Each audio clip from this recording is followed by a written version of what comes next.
How to lose weight in 4 easy steps. Step 1, no beer. Every time you drink a beer, it's like eating 7 slices of bread. That's a lot of unnecessary carbs. Step 2, portion control. When eating out at a restaurant, cut your meal in half and ask for a takeout container to save the rest for later. Step 3,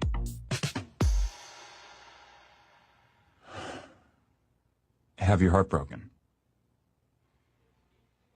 And not just broken, but shattered by a girl who never loved you and never will. Try to get your shit together and join a gym. Start going to the gym regularly, and even though you don't know that much about exercise and you're way too weak to do pretty much anything but lift 5-pound weights with the old people, do it until your sweat makes a puddle on the floor. Then go home and go to bed, and the next day do it again, and then again, and then again. Then go to work and listen to stories of your ex-girlfriend fucking around with gross and terrible people. Stories from your coworker friends who think they're doing you a favor. Pretend that it doesn't bother you. Pretend that being forced to see your ex at work every day isn't fucking killing you. Pretend that everything's fine. Go to the gym and make more puddles of sweat. Buy books. Learn about different muscle groups and how they work together. Plan out your week of meals. Try to forget her. Back to the gym, more puddles of sweat. You're a piece of shit.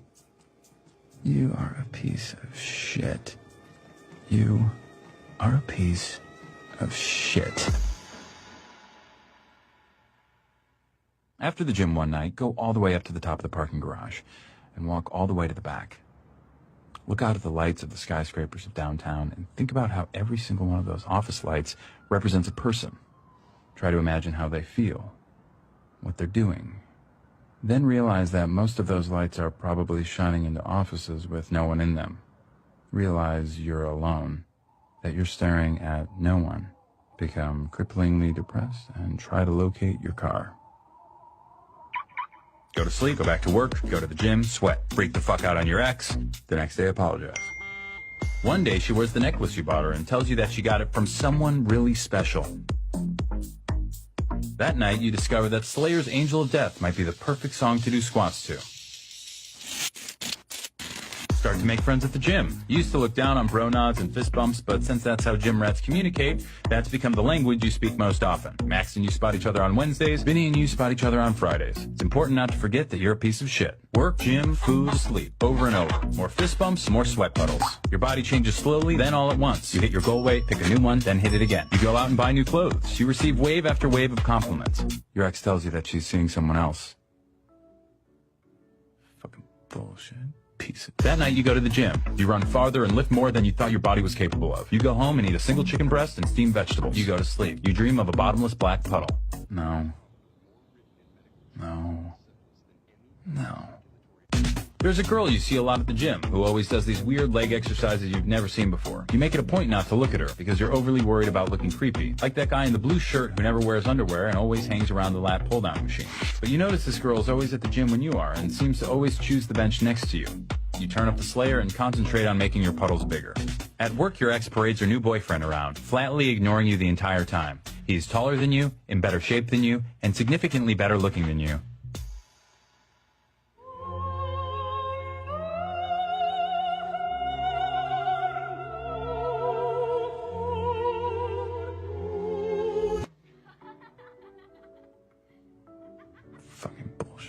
That night, you bench press double your body weight. You sneak a photo of yourself in the mirror and email it to yourself with the subject heading, "You are a warrior." The next day, you are more disgusted with yourself than you've ever been, and you delete it immediately. You make puddle after puddle after puddle and eat single chicken breasts and work and sleep over and over and over and over and over and over.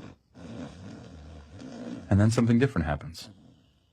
A night comes when you're not the last person in the gym. It's you and the girl who does the weird leg exercises. You end up walking out at the same time. Her name is Melissa, and she works close by. She asks you out to dinner on Friday, promising it'll be healthy. The leg exercises are pivoting curtsy lunges. You start seeing Melissa a lot, both inside the gym and out. You add a couple cheat days to your week. You start getting a lot less sleep. Your ex calls you late at night, but you don't answer. One night you're walking Melissa to her car and she says she wants to show you something special. You both stand there in the dark looking out over the lights of downtown. "Isn't it pretty?" she says, "with all those lights?" You tell her that you think it is, but it also makes you feel sad. All those lights mean nothing. They're just shining into cold, lonely offices with nobody in them. But Melissa tells you that each light is an empty office, but they're only empty because the people have all gone home for the day. Each one's a person who's at home, happy with the one they love.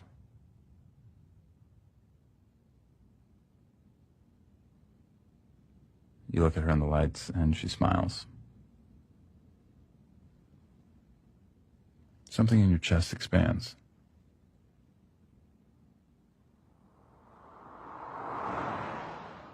Late one Sunday afternoon, you're writing out your rent check and realize it's been exactly a year since you started working out.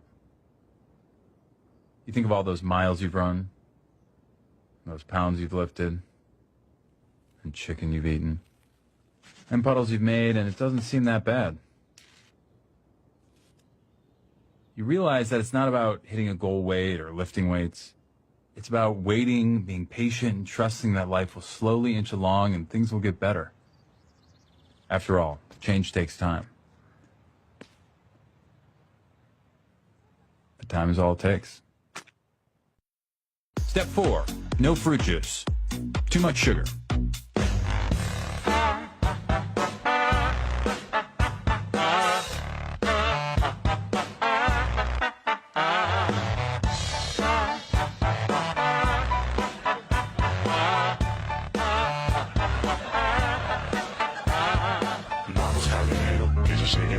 Cuida bien tu planta, crea con esmero, enciende tu pipa, dale con tu tripa, acreciendo tu conciencia, fuma tu plantita.